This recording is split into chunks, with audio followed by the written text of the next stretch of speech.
Betul sekali. Oke. Gimana aja? Kalau misalkan kita bilang ruang aksara, teman-teman jawabnya ruang bagi cerita dan ekspresi budaya. Oke? Udah pada siap belum? Oke. Ini kita kemana dulu ya? Ke Tunggal Sejiwa ke Serana? Ke Serana dulu deh, ke Serana dulu. Yang udah pada fokus-fokus ya. Pasti ya. Oke. Ruang aksara. Ruang bagi cerita dan ekspresi budaya.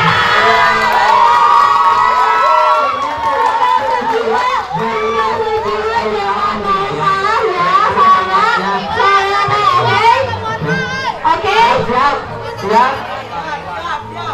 Nah, jika kita bilang ruang aksara, jawabnya Ruang bagi cerita dan ekspresi budaya. Nah, kita mulai ya. Ruang aksara.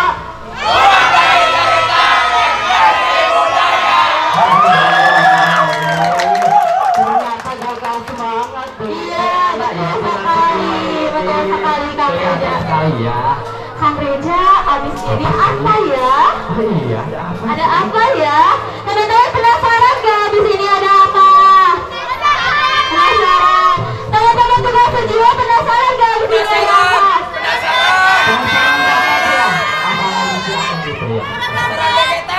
Oke, tentunya kita semua akan masuk di acara inti, yaitu talk show. Oke, Kang Reja, boleh gak kalau misalkan aku sendiri dulu? Boleh dong. Soalnya narasumber kali ini tuh ganteng.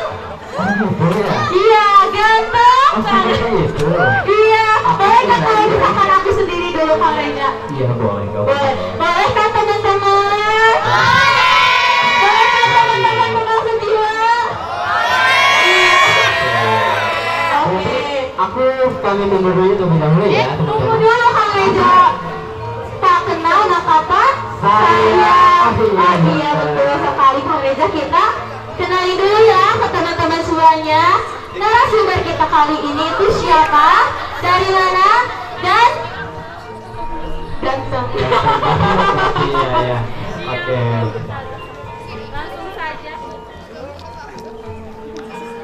Oke, langsung saja. Narasumber kita kali ini itu yaitu seorang public speaker, soft skill development trainer, dan saat ini menjabat sebagai Head of Marketing di Nawasena. Tepuk tangan sebelumnya.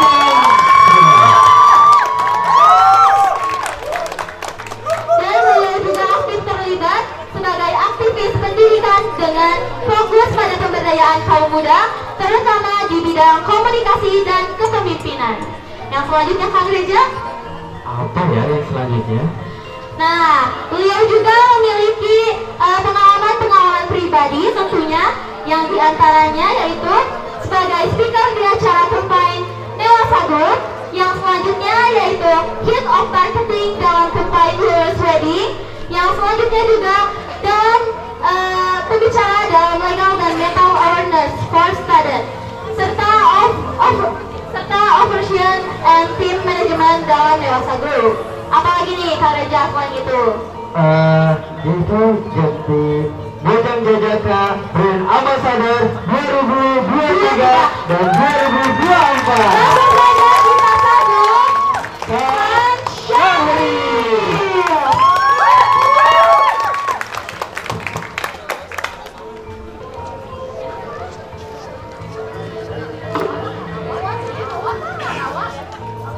Oke, sebelumnya teman-teman, berikan tepuk tangan dulu untuk Kang Syahri.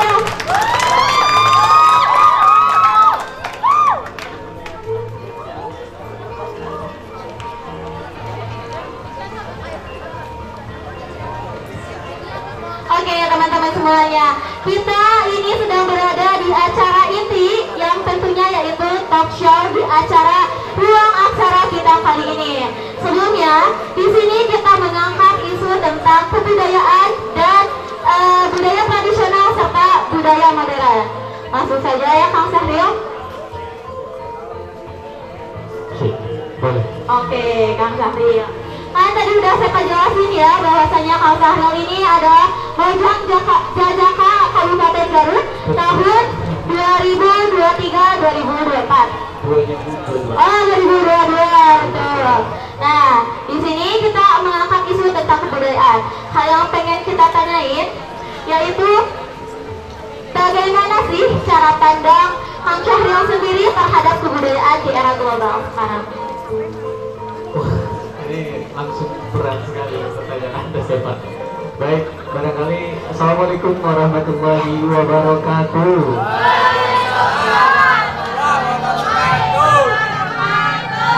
Yang sebelah sini agak semangat nih, yang sebelah sini belum terdengar suaranya. Boleh sekali lagi?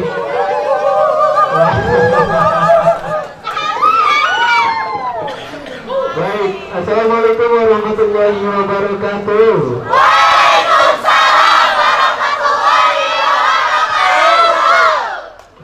Nah, ini baru mahasiswa. Ya, baik, Sampurasun. Kalau kita berbicara budaya ya, kita mulai dari hal kecil untuk memperkenalkan budaya kita. Ya, baik, sebelumnya tadi sudah diperkenalkan oleh Teh Seva, betul ya? Teh Seva ini mahasiswa semester berapa, Teh? Mahasiswa semester 2. Semester 2. Semester 2. Pak Dewi ini semester 2 sudah bagus sekali nih. Ini.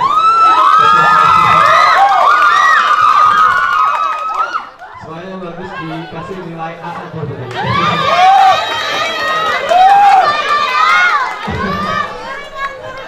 Yang sebelah sana juga kasih aja. Kang Syahril bisa aja ya teman-teman. Aduh, ya baik. Kita hari ini akan talking about budaya, berarti ya. Betul sekali.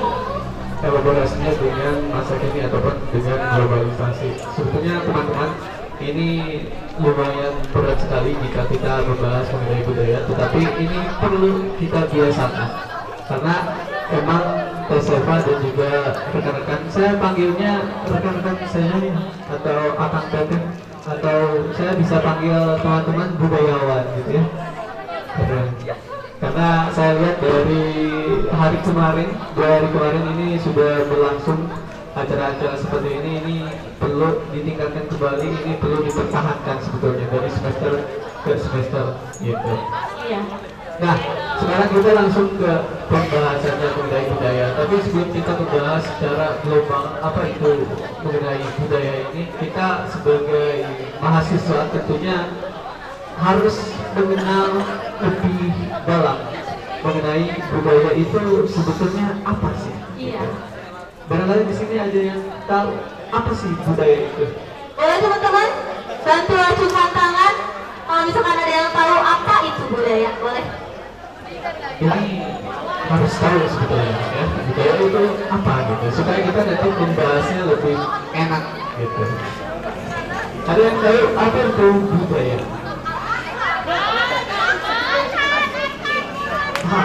Oke, Alvan.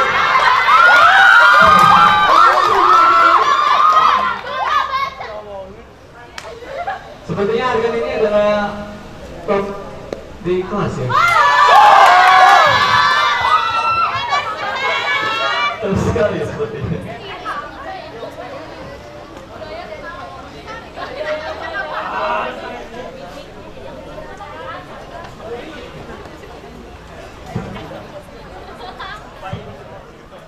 Assalamualaikum warahmatullahi wabarakatuh. Oke, perkenalkan saya Muhammad Ridwan dari Serangan. Ini tadi nembak ya, ini pertanyaan nembak ini memang sulit. Tapi saya khusus mungkin ya kan. Jadi berbicara tentang budaya itu ya satu adat ataupun satu kebiasaan yang selalu dilakukan oleh suatu masyarakat, kemudian juga selalu dilestarikan dan harus dijaga. Oke. Berarti budaya itu adalah sebuah adat masyarakat yang selalu dilestarikan, kemudian harus dijaga, gitu ya. Betul. Kan? Kenapa tegang sekali kan? Tadi ditembak tadi lagi ngobrol. Aduh. Gimana kalau ditembak sama cewek kamu? Aduh, aku. Oh, udah ada yang punya. Udah ada yang punya. Baik, terima kasih Kak Arkan, jawabannya betul. Itu sekilas mengenai budaya. Boleh duduk kembali. Terima kasih Kak Arkan. Siap. Nah, itu siapa? Tadi sebelah sini akan ada yang menjawab apa itu budaya? Boleh dari Tunggal Sejiwa, ada yang mau? Ah, ini beda kelompok. Iya, betul sekali. Ini kebetulan beda kelas kan Syahri. Iya. Serana dan Tunggal Sejiwa. Iya. Ya, baik, langsung kita bahas saja. Apa itu budaya? Sebetulnya budaya ini memiliki definisi yang sangat kompleks, definisi yang sangat banyak gitu ya. Namun para antropolog ini bisa sepakat bahwa terdapat budaya ini bisa dikatakan berasal dari saksi kata itu abudaya. Nah, apa yang kita maknai bahwa terkait abudaya itu seperti apa? Jadi abudaya ini adalah sebuah perolehan dari tingkah laku, pola tingkah laku yang berasal dari masyarakat yang dikelola, kemudian diturunkan secara simbolis, dan itu dilaksanakan secara turun-temurun. Terbentuklah sebuah yang namanya budaya. Jadi budaya ini adalah hasil tingkah laku kita, hasil pola-pola kita. Jika semisalnya budaya mahasiswa ilmu komunikasi ini adalah membuat ataupun selalu mengadakan sebuah event yang keren, ini dikemas secara simbolis, kemudian ini dilakukan secara turun-temurun, dan ini bisa dikatakan dengan budaya mahasiswa ilmu komunikasi. Itu mengenai budaya. Dan pertanyaannya adalah, apakah perlu seorang generasi muda ini, ataupun kita membahas karena ini sudah berada dengan di tengah-tengah mahasiswa ini, apakah budaya ini perlu kita bahas di pembahasan kali ini, kemudian di pembahasan para generasi muda? Tentunya tadi kalau misalnya pertanyaannya secara global, bagaimana Indonesia menganggap ataupun generasi Indonesia menganggap terhadap budaya ini seperti apa? Ini keren sekali. Judulnya adalah melestarikan warisan, membangun masa depan. Budaya ini adalah salah satu warisan yang begitu luar biasa. Budaya ini merupakan salah satu khas atau bisa kita namakan sebagai jati diri bangsa. Ini berat sekali, tapi ini perlu kita jaga gitu. Kemudian kita berbicara secara global gitu. Bagaimana caranya peran ataupun generasi muda saat ini memandang budaya di era globalisasi ini gitu. Sebetulnya banyak sekali budaya-budaya yang kita harus pahami lebih dalam. Pertama, budaya ini kita kebanyakan di Indonesia bahwa budaya ini dianggap masa lalu ataupun masa lampau yang hanya perlu diingat saja. Tetapi perlu kita ketahui bahwa budaya ini haruslah kita anggap sebagai bukan hanya rekonstruksi ataupun membangun kembali, mengingat kembali, tapi kita harus anggap budaya ini sebagai proyektif. Kenapa kita dapat katakan sebagai proyektif ini? Dalam artian bahwa makna dari budaya ini harus kita kemas sebagai proyektif itu adalah kita tidak hanya mengingat saja, kita tidak hanya rekonstruksi saja, membangun kembali budaya yang ada, tetapi kita harus bagaimana menciptakan budaya ini di masa generasi muda ini menjadi sebuah kehidupan yang nyata. Sebagaimana budaya ini lahir, kita berdampingan dengan budaya.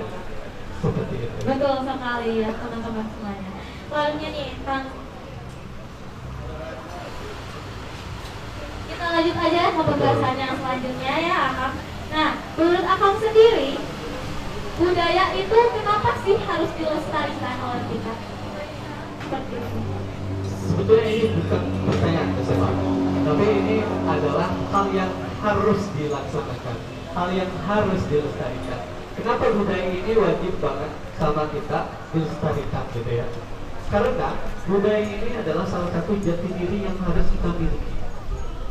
Bagaimana kita untuk menjadi seseorang yang memiliki jati diri bisa dikatakan dengan Indonesia ataupun bisa dikatakan secara khususnya di Kabupaten Garut ini gitu ya.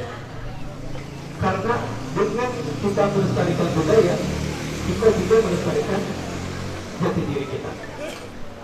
Budaya ini adalah hal-hal yang perlu kita hadirkan bersama di hadapan kita semua. Bahwasanya terkadang seperti ini, lokal wisdom kita ini melihat budaya ini adalah hal-hal yang membosankan, gitu ya.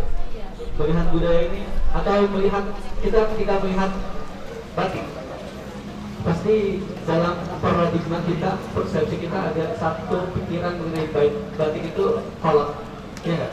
Tua, alah kuno, dan sebagainya. Ya. Betul. Tetapi yang menjadi problemnya adalah budaya ini akan terlahir jika bisa didokumentasikan dengan baik. Ini menjadi sebuah kelemahan bahwa kita ini kenapa harus banyak berpikir tentang budaya. Terkadang kejadiannya ataupun di dunia nyatanya adalah kita ini menganggap modernisasi ini adalah hal yang maju. Modernisasi ini adalah hal yang bagus, hal yang baik. Sedangkan Indonesia, budaya Indonesia adalah hal yang terbelakang, hal yang membosankan. Jadi kita ini mau maju tapi nggak sampai, yang tradisional tapi ditinggalkan. Nah, makanya jati diri Indonesia ini terombang-ambing, tidak jelas. Kita ini mau mengarah kemana? Modernisasi tidak sampai, ke tradisional kita ditinggalkan. Otomatis kita hanya ikut-ikutan saja. Padahal pada dasarnya adalah ketika kita melihat sebuah budaya ini, kurang sekali kita ini mengamati budaya itu seperti apa. Karena ini pun diajarkannya kita dididik dari dulu seperti itu. Ketika kita memperkenalkan budaya, kita hanya dikenalkan saja. Harus seperti ini, harus seperti ini, harus seperti ini. Tetapi kita tidak melihat bagaimana budaya itu dilaksanakan di daerah tersebut. Misalkan, kenapa dengan keadaan Indonesia, misalkan tadi ada beberapa orang yang ini luar biasa, budayanya ketika lewat dari sebuah pertemuan pasti bilang punten dan sebagainya gitu ya. Nah, kita ini kurang mengamati kenapa hal-hal itu bisa terjadi. Adapun contoh lainnya yang ini mungkin marak di antara kita ya. Ada yang suka K-pop? Ada yang suka K-pop di antara kita semua? Baik, kira-kira. Ada kemarin yang masih keluar dari YouTube?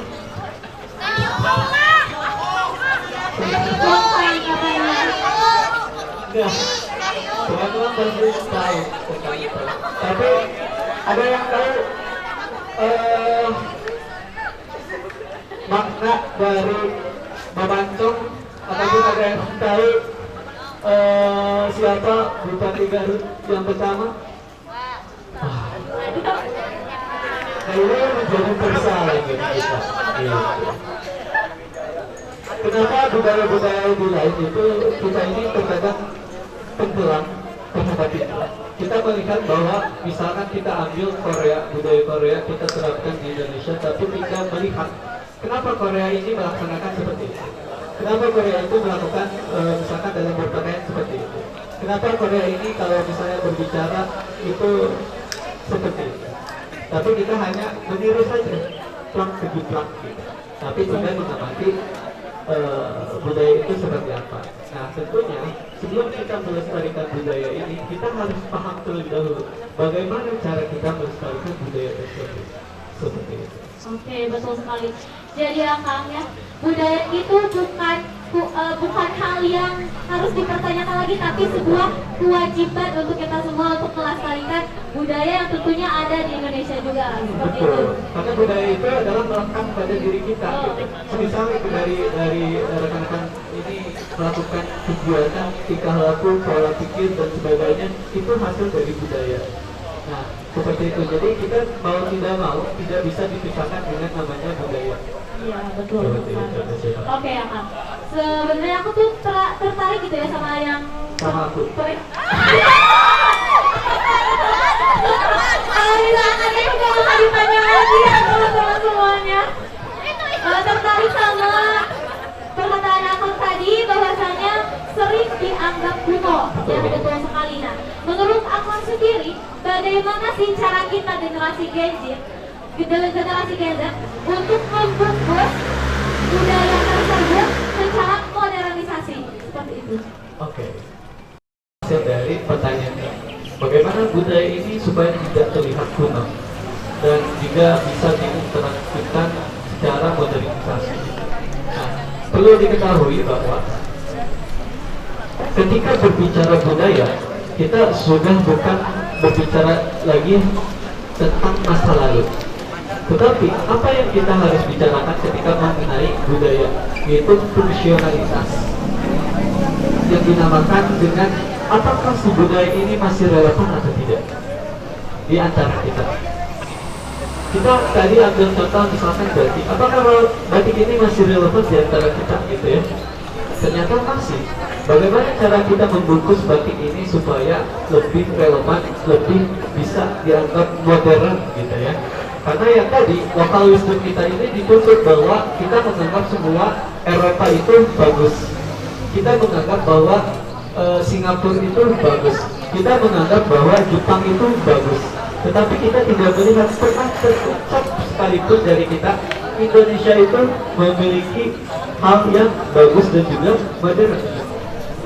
Padahal secara historis gitu ya, modernisasi ini adalah sebuah yang bisa kita larutkan dalam budaya. Saya berikan misalkan ada karena saya dari Mojang dan Jajakan. Iya. Teman-teman barangkali ada yang pernah mengikuti Mojang Jajaka ataupun pernah melihat Mojang Jajaka. Sebetulnya Mojang dan Jajaka ini adalah hal yang kuno, menggunakan pakaian adat kuno, menggunakan batik selalu, menggunakan bahasa Sunda yang selalu gitu. Tetapi ketika Mojang Jajaka ini dikemas secara modernisasi, dikemas secara keadaan ataupun fungsionalitasnya disesuaikan dengan keadaan sekarang, mungkin terbenak tidak dari benak teman-teman ini Mojang Jajaka itu kuno, mungkin kurang terbenak seperti itu.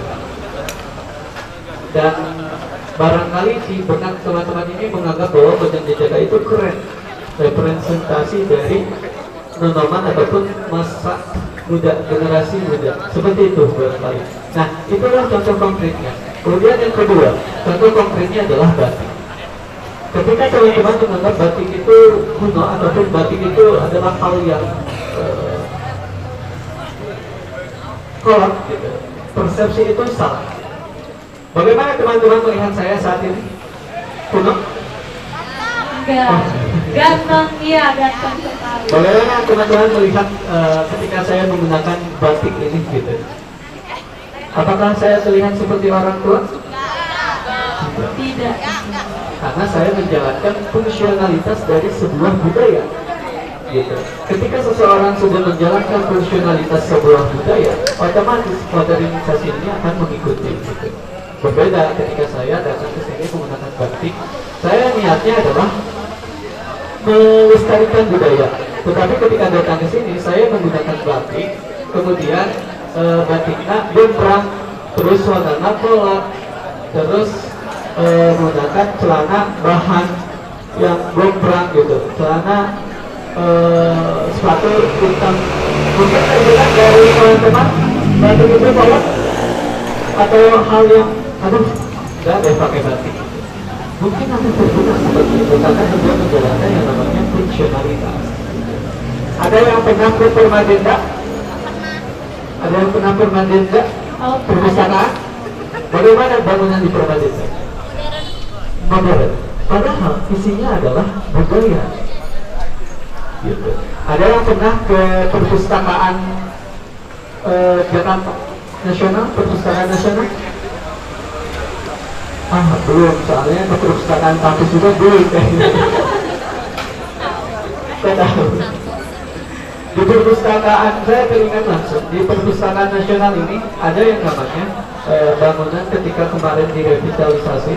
Pak, ketika kemarin dibangun kembali, ternyata pengelola utama ataupun direktur utama dari pengelola tersebut mengatakan bahwa bangunan-bangunan zaman Belanda jangan dihancurkan, ataupun bangunan-bangunan yang sudah tercipta dahulu jangan dihancurkan.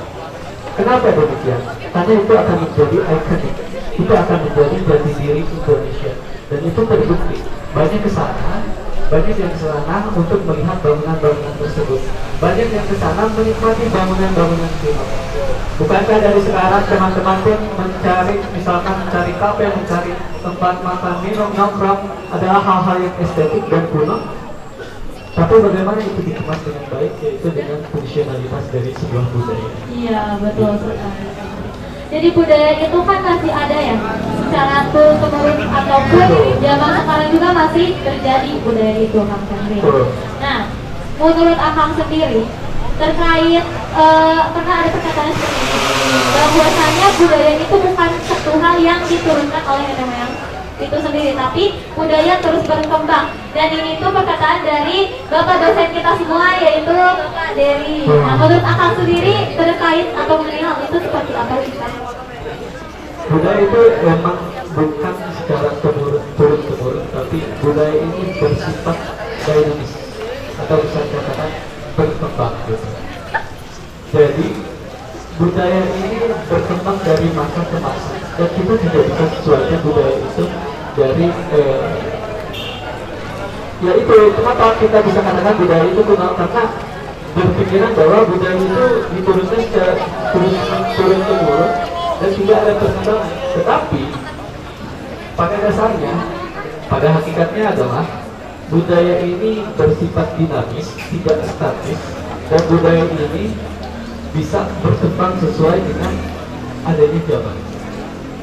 Saya contohkan bahwa ketika kita melihat ataupun memperkenalkan budaya itu dengan seperti hal-hal yang edukasi, kemudian hal-hal seperti langsung pakai batik ini untuk melestarikan budaya dan sebagainya, itu tidak akan kena.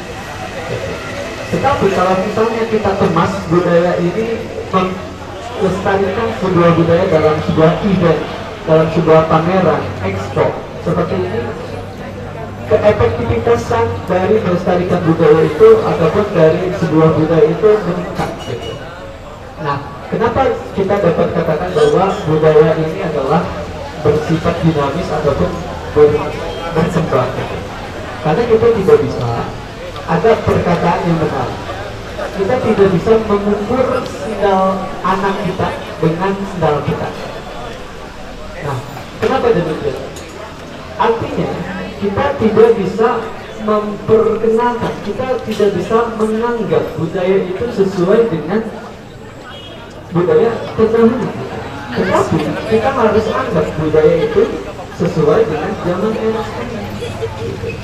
Barangkali misalkan teman-teman ketika berbicara tentang budaya, apakah ada sedikit terpikirkan mengenai budaya ini kita harus ditinggalkan? Kalau misalnya kita tidak modernisasi, itu kita ketinggalan. Itu adalah perspektif yang ada di benak kita, yang ada di benak di antara teman-teman berkembang hingga saat ini.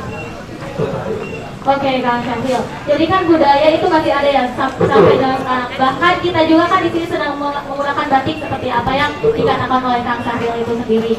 Nah, tapi terkadang kita hanya mementingkan nilai estetikanya saja, tidak dengan nilai moral yang terkandung di dalamnya. Nah, menurut Kang Syahrial itu bagaimana? Sebetulnya itu adalah satu kesatuan yang terpadu. Kita tidak bisa membedakan nilai estetika dan juga nilai moral atau value yang keluar dari sebuah budaya tersebut. Mengapa saya bisa katakan bahwa itu adalah hal yang satu kesatuan? Karena dalam sebuah budaya ini itu kompleksitasnya yang sangat tinggi. Kompleksitasnya yang sangat tinggi. Kita tidak bisa bahwasanya kita hanya mempentingkan estetika saja. Kita tidak bisa kita terus menetapkan nilai-nilai ataupun moral value yang begitu-begitu saja. Tetapi bagaimana caranya kita combine, kita elaborate dari estetika, moral, value itu menyatu dalam satu kesatuan gitu. Saya seketika teringat SMA di Singapura ketika orang-orang datang ke Asia Tenggara, pasti yang dikatakan pertama kali adalah Singapura, kedua Jepang, ketiga Korea. Kenapa demikian?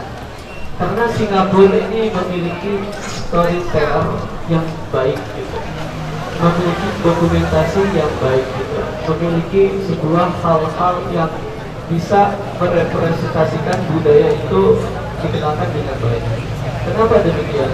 Mereka bisa berbicara internasional tapi dengan memperkenalkan budaya gitu. Sedangkan kita terpaku dengan pikiran bahwa jangan bermodernisasi, kemudian kita harus melestarikan budaya, tapi kita tidak melihat situasi sekarang yang membutuhkan.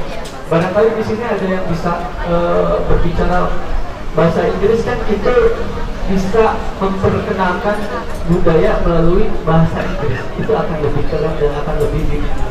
Nah, itulah yang dinamakan dengan kenapa estetika, nilai moral, value itu tidak bisa dipisahkan, tapi itu menjadi satu kesatuan. Oke, teman-teman semuanya, tepuk tangan dulu untuk Mas Syafi.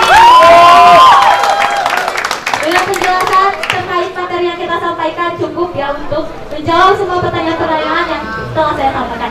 Oke, teman-teman semuanya, barangkali ada yang mau bertanya, boleh acukan. Oh, boleh, udah ada yang ngangkat tangan. Terlebih dahulu, boleh.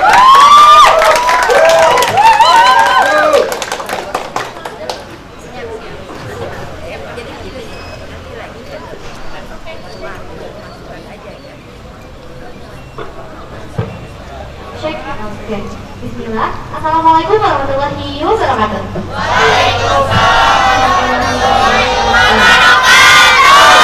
Oke, sebelumnya izin perkenalan, saya Arlia, ketua dari Tunggal Sejiwa. Dari tadi tuh kita memang pembahasannya budaya ya. Tadi saya highlight dari pembahasan mengenai pakaian. Nah, pertanyaannya tuh, apakah orang yang mencintai budaya harus selalu menggunakan pakaian seperti batik, kebaya, dan lain-lain? Karena sebetulnya kita tidak bisa menilai orang lain hanya dari luarnya saja atau dari kamarnya saja, tapi kita harus paham bahwa orang tersebut sudah mencintai budaya. Nah, bagaimana cara kita menilai orang tersebut mencintai budaya tanpa orang tersebut menggunakan pakaian yang berbau budaya seperti itu? Terima kasih. Tepuk tangan buat Alia. Oke, alhamdulillah. Bagaimana, Kang?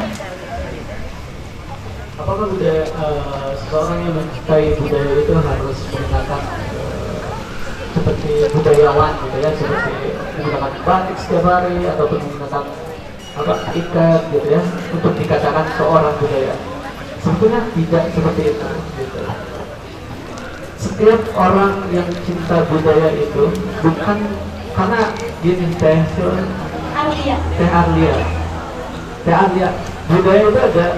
Kita pernah mendengar barangkali budaya Indonesia ini beragam, budaya Indonesia ini banyak sekali.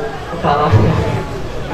Budaya Indonesia ini beragam sekali gitu. Tetapi pada dasarnya budaya di Indonesia itu ada dua, tangible dan intangible. Tangible dan intangible. Tangible ini adalah budaya yang seperti batik, kemudian bangunan-bangunan, kemudian candi dan sebagainya yang terlihat. Sedangkan ada yang dinamakan dengan budaya intangible, knowledge, kemudian sikap, perilaku, tingkah laku, itu yang dinamakan dengan budaya intangible. Jika kita melihat pada dasarnya hakikat dari sebuah budaya ini, kita tidak perlu menjadi seorang budayawan yang selalu menggunakan batik, selalu menggunakan pakaian adat dan lain-lain. Ada yang tahu dari Dirjen Kebudayaan Indonesia? Ada yang tahu? Dirjen Kebudayaan Indonesia mencontohkan secara langsung Beliau adalah Hilmar Farid. Pak Hilmar ini ketika masuk ataupun ketika kemanapun, saya kira tidak pernah menggunakan batik ataupun jarang sekali menggunakan batik gitu. Ketika datang ke acara talk, ketika datang ketika podcast dan acara-acara event besar, jarang sekali menggunakan batik. Padahal beliau adalah dirjen kebudayaan. Beliau mencontohkan budaya dengan tingkah laku beliau. Sebetulnya beliau adalah lahir besar di Jerman dengan kompleksitas budaya di Jerman yang sangat tinggi gitu. Tiba-tiba datang ke Indonesia dengan beragam budaya yang lebih tinggi dibandingkan Jerman. Kemudian beliau menjadi seorang dirjen kebudayaan Indonesia, bahkan sudah 9 tahun sampai sekarang menjadi dirjen kebudayaan. Beliau pun selalu mengedukasi budaya itu ataupun menjadi seorang budayawan itu dengan caranya beliau.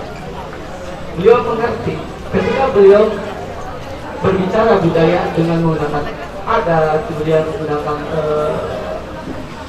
pakaian-pakaian yang misalnya seperti halnya budayawan, itu akan kurang masuk, akan kurang masuk terhadap bagaimana educate beliau terhadap masyarakat. Tetapi yang dilakukan adalah Pak Hilmar ini masuk ke dunia yang ingin diedukasi. Misalkan ketika berbicara dengan para mahasiswa, dengan para aktivis, akademisi, beliau langsung bagaimana how to explain about culture ini langsung ke masa mahasiswa. Kita tidak bisa berbicara seperti itu karena kita ini menjadi problematika juga, ini berkaitan dengan mindset juga gitu ya. Ketika kita berbicara budaya, misalkan kita adalah mahasiswa berbicara budaya, tetapi tiba-tiba ada yang bilang, naon sih mahasiswa ngomongin budaya gitu, emang apa naon tentang budaya gitu, bukan budayawan. Itu menjadi problem mindset kita itu di Indonesia. Tetapi pada dasarnya ini adalah tugas saya juga di Mojang dan Jajaka. Ketika kita menjadi seorang Mojang dan Jajaka, saya menjadi seorang Jajaka. Bagaimana cara saya adalah merepresentasikan, explain about culture, tourism kepada masyarakat, kepada anak-anak muda dengan gaya saya pribadi, dengan gaya saya menjadi seorang public speaker dan lain-lain. Otomatis saya tidak berusaha untuk datang ke acara ini untuk menjadi seorang budayawan. Saya tidak berusaha untuk menjadi seorang yang adat banget gitu. Tetapi saya menjadi diri saya. Bagaimana saya mendekati dengan rekan-rekan untuk menyampaikan budaya itu seperti apa. Jadi pada intinya, ketika teman-teman ingin menjadi seorang budayawan, menjadilah jati diri teman-teman sendiri. Menjadilah jati diri yang dikenal dengan jati diri Indonesia. Karena pada dasarnya budaya adalah jati diri kita. Seperti itu. Oke, Arlia bagaimana terjawab? Oke, Arlia boleh langsung ke atas panggung untuk penyerahan hadiah. Ini adalah buku yang langsung ditulis oleh dosen kita Pak Dery Budaya SPDM.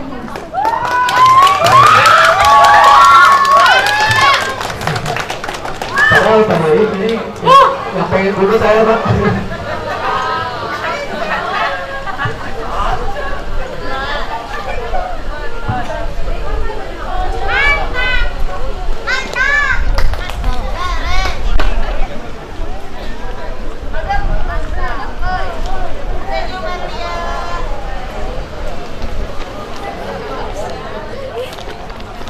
Oke, tepuk tangan sekali lagi.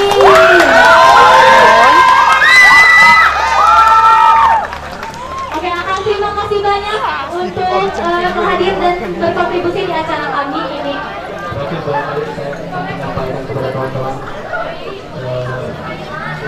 budaya. Ya? Ada waktu sedikit, 1 menit boleh? Boleh. Baik. Teman-teman, ada pesan dari saya pribadi. Ini pesannya bisa ditangkap ataupun tidak gitu. Ketika kita ingin berbicara dari seorang budayawan ataupun kita hidup di masa kini, jadilah storyteller yang baik. Maksud dari storyteller ini adalah jadilah seorang pencerita yang baik. Karena dengan bercerita kita akan pintar membaca, kita akan pintar menulis, kita akan pintar bercerita. Otomatis bagaimana kita how to explain about our culture to others, bercerita kepada mereka tentang budaya kita, karena itu adalah jati diri budaya Indonesia. Bagaimana kita menciptakan generasi emas untuk Indonesia. Seperti itu. Oke, tepuk tangan sekali lagi.